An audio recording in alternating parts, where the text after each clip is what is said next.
El Evangelio del domingo quinto del tiempo ordinario, en este ciclo C, es un Evangelio extraordinario. Está tomado del capítulo 5 de San Lucas.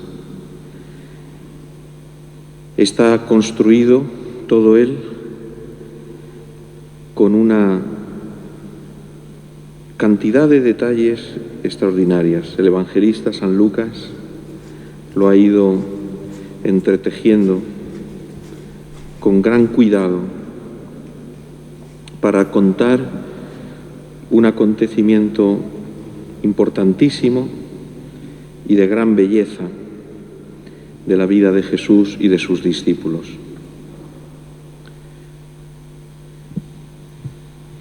Ahora la escena se sitúa de nuevo en el lago de Genesaret. Jesús ha abandonado Nazaret, había predicado en la sinagoga de Nazaret, se había manifestado ante sus vecinos en la realidad de su misión y no fue bien. De hecho, lo empujaron con intención de despeñarlo por un barranco y Jesús dejó Nazaret. Se estableció en Cafarnaún, a orillas del lago, en casa de Pedro, y desde allí, en ese centro, en esa ciudad, dirigía toda su misión, recorriendo todas aquellas zonas, todos aquellos pueblos a orillas del lago y bajando incluso por el río Jordán hasta Jerusalén. Comienza el Evangelio diciendo: una vez que la gente se agolpaba en torno a él para oír la palabra de Dios, estando él de pie junto al lago de Genesaret, vio dos barcas que estaban en la orilla. Los pescadores que habían desembarcado estaban lavando las redes. Subiendo a una de las barcas, que era la de Simón, le pidió que la apartara un poco de tierra. Desde la barca, sentado, enseñaba a la gente. Esta es la descripción inicial de la escena. Esa predicación de Jesús desde la barca de Pedro. Comienza el Evangelio haciendo notar que la gente se agolpaba en torno a Jesús para oír la palabra de Dios. En el Evangelio, cada vez que Jesús predica, aparece siempre rodeado de mucha gente, porque ciertamente tenemos necesidad de oír la palabra de Dios. Y Jesús no solamente hablaba la palabra de Dios, sino que Él era la palabra de Dios encarnada. Y es significativo este agolparse de la gente alrededor de Jesús. También hoy hay una gran necesidad de oír la palabra de Dios, de escucharla, de acogerla en el corazón. No hemos cambiado mucho. Tenemos teléfonos celulares móviles, todo tipo de ingenios, pero al final la necesidad del corazón es la misma, es una necesidad de fe, de amor, de esperanza. Es una necesidad de Dios, lo que tenemos, una necesidad de Cristo. Es extraordinario ver a toda esa gente que en todos lugares por donde iba Jesús se agolpaban a su alrededor. Aunque hoy parezca que no hay tanta gente que se agolpa alrededor de Jesús, la necesidad de su palabra es la misma. Tal vez están en otras cosas, en otros intereses, en otras preocupaciones.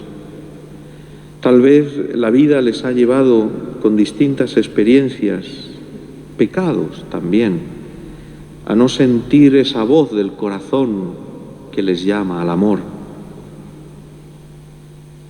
Tal vez no encuentran a nadie que les hable de la palabra de Dios. ¿Quién sabe?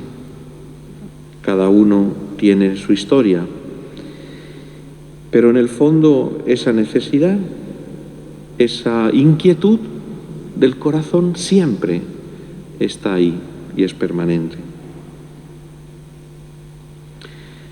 Dice el Evangelio que vio 2 barcas que estaban en la orilla y los pescadores que habían desembarcado estaban lavando las redes.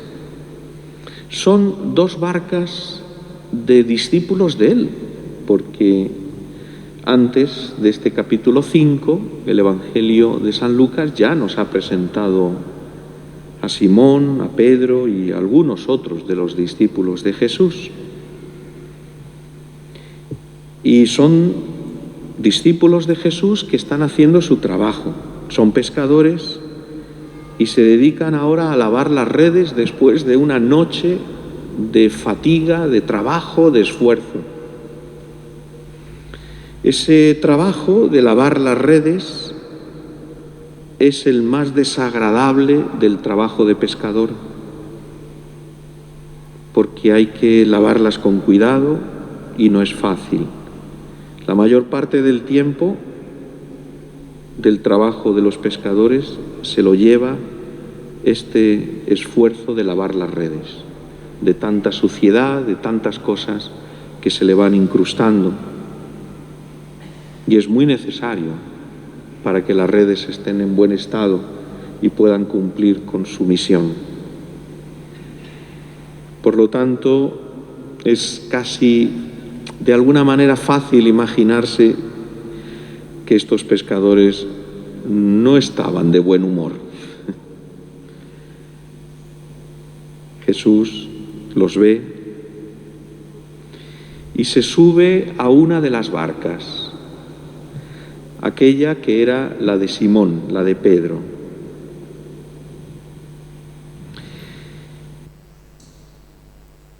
Ya aparece la figura de Pedro en el Evangelio ocupando un lugar importante, privilegiado. Aparece ya en esa misión central en la comunidad cristiana. Por lo tanto, el significado de esta barca de Pedro es la barca de la comunidad cristiana. Pedro pone su barca a disposición de Jesús.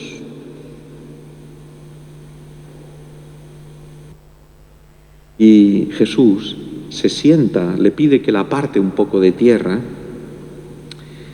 porque tiene que predicar desde allí a toda esa multitud de gente que se encuentra en la orilla.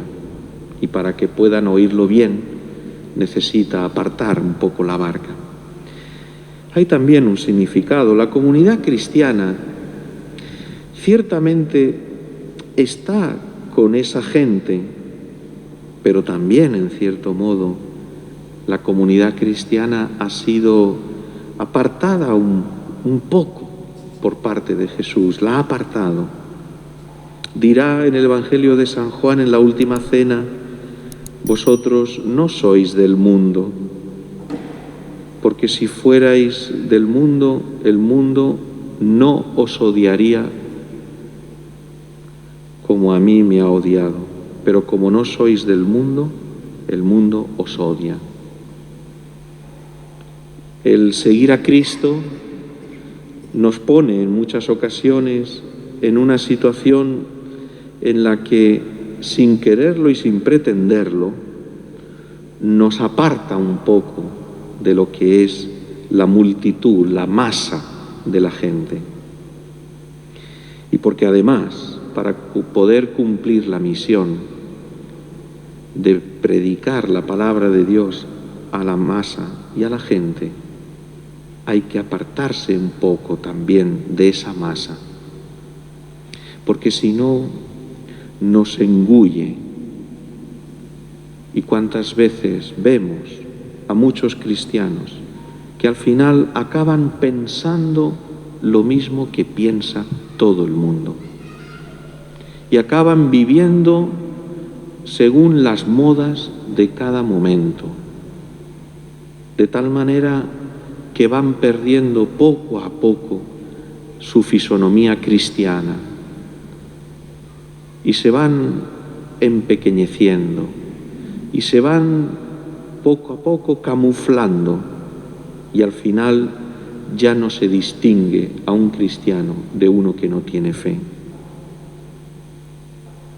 Jesús se sienta porque Jesús es maestro y el rabino se sentaba para enseñar y se sienta en la barca para hablarle a toda esa multitud de gente.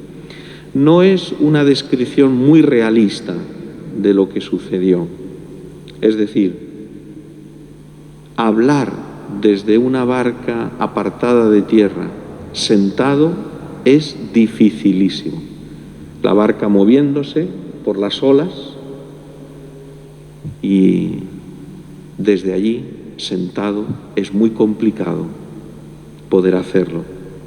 Hay un significado bíblico muy importante en este gesto y es precisamente este, simplemente que desde la barca de la comunidad cristiana la palabra de Cristo llega, maestro, la palabra de Cristo, maestro, llega a toda la muchedumbre.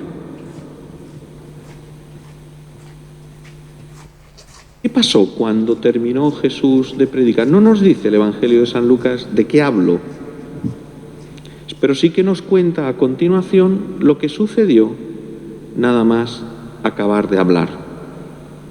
Que Jesús le dijo a Pedro, le dijo a Simón, rema mar adentro y echad vuestras redes para la pesca. Y respondió Simón, maestro, hemos estado bregando toda la noche y no hemos recogido nada, pero por tu palabra echaré las redes. Y puestos a la obra, hicieron una redada tan grande de peces que las redes comenzaban a reventarse. Entonces hicieron señas a los compañeros que estaban en la otra barca para que vinieran a echarles una mano. Vinieron y llenaron las dos barcas hasta el punto de que casi se hundían.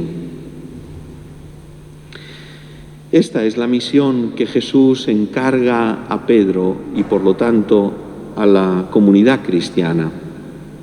Remar mar adentro, alejaros de la orilla, no os quedéis en la seguridad y en la comodidad de la orilla, que una barca está hecha para lanzarse al mar, no para quedarse en la orilla, tranquila, en la seguridad y en la comodidad. La comunidad cristiana tiene que lanzarse al mar hondo, al mar grande, donde hay pesca abundante, donde están todos aquellos hombres y mujeres que no conocen a Cristo, que no han oído hablar todavía del Señor. No se trata de ir lejos, los tenemos aquí a nuestro lado. Son amigos nuestros, son nuestra familia también, son personas que conocemos y que no han abierto su corazón a esa palabra de amor de Cristo. Salid de vuestra comodidad. Salid. Arriesgaros. Y echad vuestras redes para la pesca. Porque si nos quedamos en casa, me refiero no físicamente a nuestra casa, que con el COVID poco hemos podido salir, sino en nuestras comodidades, en nuestras perezas, en nuestra desgana, en nuestras dificultades. Es que ahora es tan difícil, es que ahora no se puede, es que ahora, es que la gente, es que la sociedad, es que todo es que. Rema mar adentro, lánzate, arriésgate. Te lo ha dicho Jesús. Por eso Simón Pedro le contestó con todo el sentido común: Maestro, hemos estado bregando toda la noche y no hemos cogido nada. Claro, Pedro es pescador, él sabe bien que de día no se pesca. Yo no sé por qué, pero vamos, parece ser que esto es así, es decir, que se pesca mejor de noche, a la luz de la luna, y los pescados, pues los peces van muy bien. Y de día, pues no se encuentran, se meten en el fondo y no vienen a la superficie. Pero no sé por qué, vamos, esto es una cosa que habrá que investigar. El caso es que hay una dificultad objetiva, clara. Hemos estado toda la noche, que es cuando se tiene que pescar, y no hemos recogido nada. Y además, Maestro, yo creo que le diría Pedro a Jesús, así como en confianza: Maestro, no nos hagas pasar un mal rato, que si nuestros compañeros pescadores nos ven pescar de día, se van a reír de nosotros. Pero van a decir, pero ¿de dónde? ¿Quién os ha enseñado el trabajo, el oficio? ¿Pero cómo salís a pescar de día? ¿Pero qué clase de pescadores sois vosotros? Esto no lo dice el Evangelio, me lo invento yo. El caso es que Pedro le expone a Jesús con toda sinceridad las dificultades lógicas y comprensibles, como las podemos tener también nosotros para tantas y tantas cosas que Jesús nos pide. La edad, la salud, la situación familiar, la situación económica, nuestras dificultades concretas, interiores, la percepción que tenemos de nuestra incapacidad personal, de nuestra pobreza humana, de no tener cualidades suficientes, nuestros temores, nuestros miedos, también tal vez nuestros pecados. Y entonces todo eso se junta y se convierte en una dificultad, en una montaña incapaz, insalvable. Sin embargo, Pedro no se queda ahí y le añade: pero por tu palabra echaré las redes. Qué grande es esto. Señor, me fío de ti, me fío de ti. Tú me lo pides y yo lo hago, porque tú me lo pides, Señor. Y de hecho, puestos a la obra, hicieron una redada tan grande de peces que las redes comenzaban a reventarse. El milagro. En muchas ocasiones nos dejamos llevar de lo que todo el mundo hace, porque es lo que todo el mundo hace, y como es lo que todo el mundo hace, pues nosotros no vamos a hacer otra cosa distinta.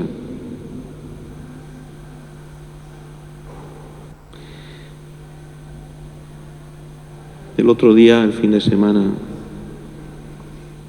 oyendo algún anuncio que se hizo aquí de algunas catequesis, algunas de las personas que lo hicieron nos hablaban, presentándose, de cómo tenían una familia con 10 hijos, 7 hijos. Bueno, ¿por qué? ¿Porque tienen más dinero que nadie? Porque sienten que Jesús se los pide, se lo pide.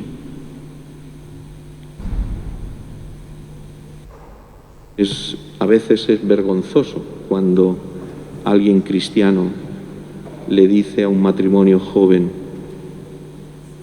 pero ya, 3, ya, 3. Vergonzoso, qué pena, qué tristeza. Cristianos, qué pena. Como todo el mundo hace una cosa, pues los cristianos también tenemos que hacerla. Pero es que no escuchamos a Jesús.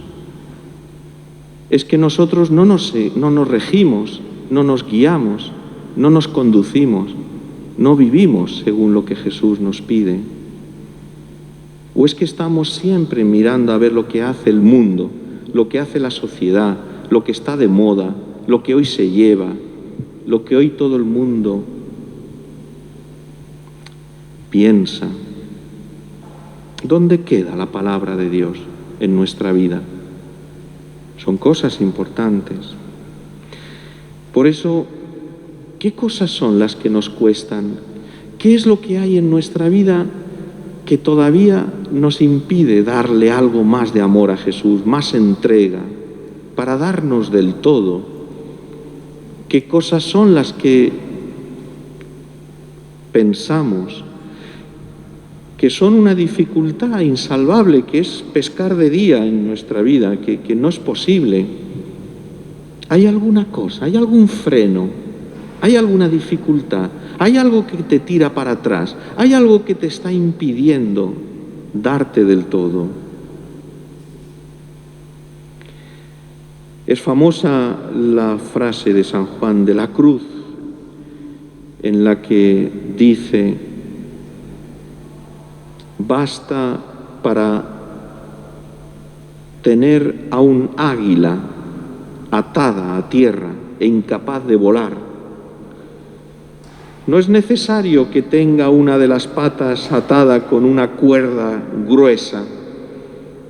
Basta un hilo finísimo para tener al águila atada a tierra e incapaz de volar. Y qué triste es un águila que ha sido creada por Dios para volar alto, muy alto, verla ahí arrastrándose por el suelo. Que la imagen de la inutilidad, del fracaso, la imagen de una vida infructuosa. Corta ese hilo, por pequeño que sea, córtalo, quítatelo, suelta ese freno y ponte a seguir a Jesús con toda confianza. Señor, porque tú me lo pides, fiado en tu palabra, echaré las redes. Y entonces recogieron una cantidad de peces muy grande. Es la fecundidad de la obediencia, la fecundidad de la obediencia. ¿Veis? Muchas veces nosotros hemos cambiado los términos. Seguimos diciendo que somos discípulos de Jesús, pero en realidad en nuestra vida le estamos diciendo a Jesús por dónde tenemos que caminar. No es Él el que nos indica el camino y nosotros le seguimos con docilidad, sino que somos nosotros los que decidimos por dónde tenemos que ir, por cómo tiene que ser nuestra vida cristiana. Y al final Jesús estará de acuerdo o no estará de acuerdo, pero yo voy a seguir por aquí, yo voy a hacer esto, yo me voy a dedicar a esto, o yo no voy a hacer lo otro, y no lo voy a hacer. Y seguimos llamándonos discípulos. El discípulo no es más que el maestro. El discípulo sigue al maestro. Y sigue al maestro con docilidad y con obediencia. El discípulo no se atreve a decirle a Jesús, bueno, en el Evangelio algunos de los discípulos se atrevieron, en concreto Pedro, y le fue muy mal. Señor, cuando Jesús le dijo, vamos a Jerusalén, el Hijo del Hombre va a ser maltratado, apedreado, apaleado, y va a morir. Al tercer día resucitará. Y Pedro lo intenta disuadir. No se te ocurra eso. Que no se realice. Y Jesús le dijo a Pedro, apártate de mí, Satanás. En realidad, la expresión, apártate de mí, si la tradujéramos como tendría que hacerse siguiendo la expresión en griego, es ponte detrás de mí. Es decir, sígueme, no me marques tú el camino, que tú no eres quien me tiene que marcar el camino. Tú tienes que seguirme a mí, porque yo soy el maestro, porque yo sé cuál es el camino, y tú eres mi discípulo, y me tienes que seguir. Tú no me tienes que decir por dónde yo tengo que caminar.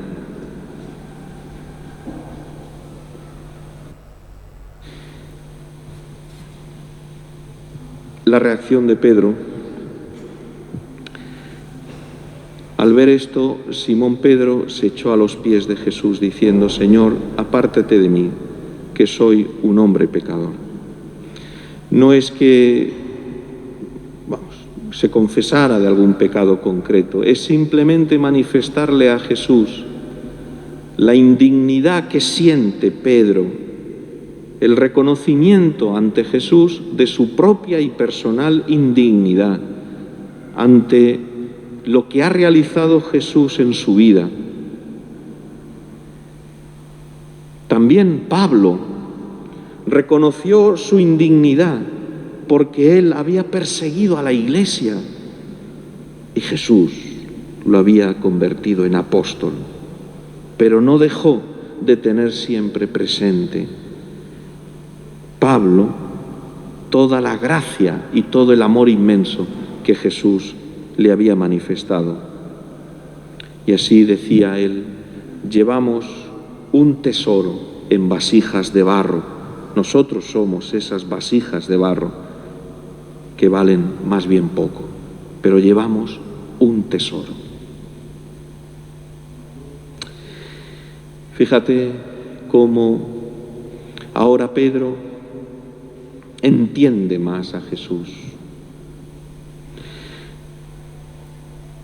Ahora Jesús le dice: no temas, desde ahora serás pescador de hombres. Aquí hay una dificultad. En realidad, la expresión justa no es pescador de hombres, que no aparece exactamente en la lengua original, aunque se entiende que se refiere a esto. Pero quiere decir algo más que pescador de hombres. Quiere decir: ahora, Pedro, tú vas a llevarlos a la vida. Tienes que sacarlos, como a los peces que se les saca del mar, tienes que sacarlos de las aguas de muerte, porque el mar, en este caso el lago de Genesaret, como imagen bíblica representa ese abismo de muerte, amenazante y peligroso. Y por eso, pescador de hombres significa: sácalos de ese abismo de muerte, de esas aguas de muerte en el que están. Tantos de nosotros, tantos a nuestro alrededor viven en esas aguas de muerte, del pecado, de las tentaciones, tal vez de los remordimientos pasados, o del orgullo, o del odio, o de la pereza, o de la envidia, aguas de muerte. Nadamos, nos sumergimos y tragamos esas aguas de muerte que nos impiden amar y llevar una vida cristiana como Cristo quiere. Sacar, termina el Evangelio con esta orden de Jesús.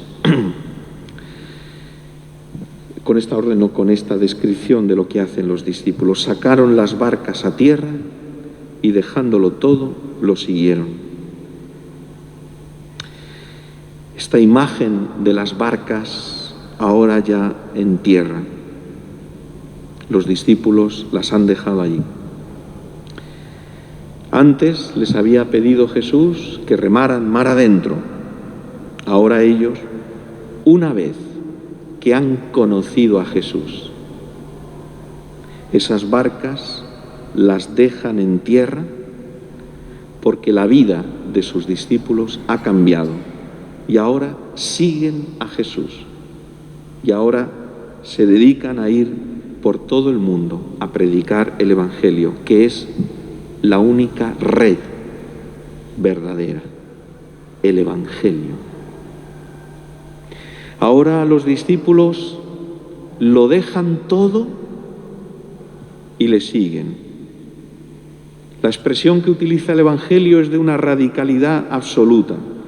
Lo dejaron todo y lo siguieron. ¿Te has dado cuenta? El Evangelio comenzó mostrando a Jesús que sube a la barca de Pedro, y ahora termina el Evangelio con Pedro y los discípulos que dejan la barca y siguen a Jesús. El Señor también quiere subir a nuestra barca, es decir, quiere meterse en nuestra vida. Le tenemos que dejar entrar en nuestra vida. Jesús tiene derecho a entrar en nuestra vida para cambiarnos con su amor, para tocarnos con su gracia, para que así aprendamos a discernir y tengamos la gracia y el valor de dejar todo aquello que nos impide seguir a Jesús. Lo dejaron todo y lo siguieron. Una vez que han visto qué es lo importante en la vida, lo demás es secundario. Cuando han descubierto el valor de Cristo en su vida, todo lo demás no tiene ya el brillo ni la hermosura que tiene en Jesús. El mismo San Pablo, en la carta a los Filipenses, lo dirá. Todo aquello en lo que antes él había puesto el corazón, todas las cosas que llevaba en el alma, todo aquello que llenaba sus días de ilusión, todo lo considero basura con tal de conocer a Cristo Jesús, mi Señor, y a este crucificado, añade. Todo lo considero basura con tal de conocer a Cristo. Hoy en este Evangelio el Señor también nos llama a nosotros. Se mete en nuestra vida, quiere entrar en nuestro corazón y quiere hacer que nuestra vida cambie, que nuestra alma se llene de luz, de ilusión y de alegría, para entonces ya empezar a vivir para Cristo, solo para Él. Vamos a pedírselo a nuestra Madre, la Virgen.